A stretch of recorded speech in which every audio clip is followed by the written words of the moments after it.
On this job at Bistro Union, I made a decision to work with Salix because of my relationship with Rod. I think sort of went back, looked for a partner to work with in terms of the design and the build. There was a few tricky elements here. Salix's expertise with various other projects in central London was part of the selling point, I guess. The main challenges with Bistro Union, I guess, which is similar to probably everybody, but was about space and about budget. You know, we had a very limited, confined space to work with.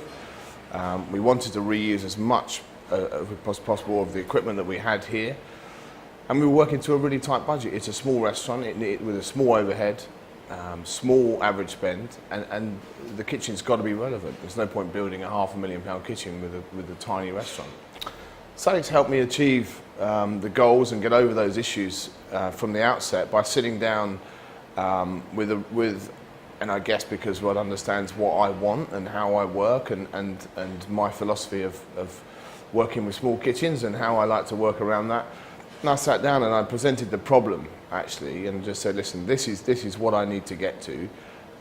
This is the size of the kitchen. These are the covers I want to do. You know the sort of food I'm going to want. The kind of equipment, everything's obviously going to be cooked from fresh. So we've got challenges here, and this is how I think we should resolve the solution, by moving an element of the food to the front, into the bar. How can we get over that without it looking like a big kind of open kitchen at the front and making the bar look like a food production area? I didn't want that. So how can we get over that? So we worked together and we thrashed out plans and we scribbled over plans and we just kept going back to the drawing board. Until eventually we got to a solution that I felt was right, costed it out, and then we basically just worked through that cost and tried to get it to work into budget for us. So those designs get done. I then put Rod in touch with the contractors on site.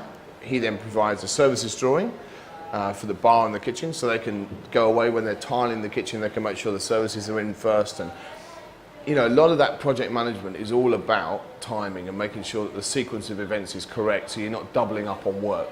And that's not where my skill set is, and I absolutely offlay that to someone else who knows what they're doing. So that's where Salix come into play. They liaise with the contractor, ensure that they're slotted in at the right moment to the right time.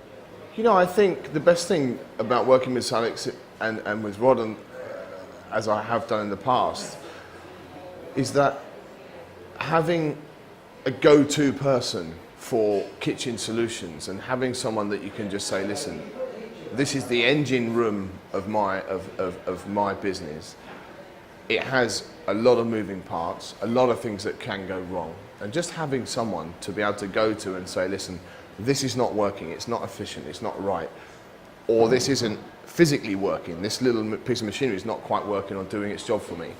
Having someone to be able to go to for that and to be able to deliver a solution for me, and me knowing that there's that trust there, is a real joy to work with, and it makes one's life an awful lot simpler. And I've always had a relationship with Rod and would always go to him, and the fact that he's part of the Salix team for me makes it all the better.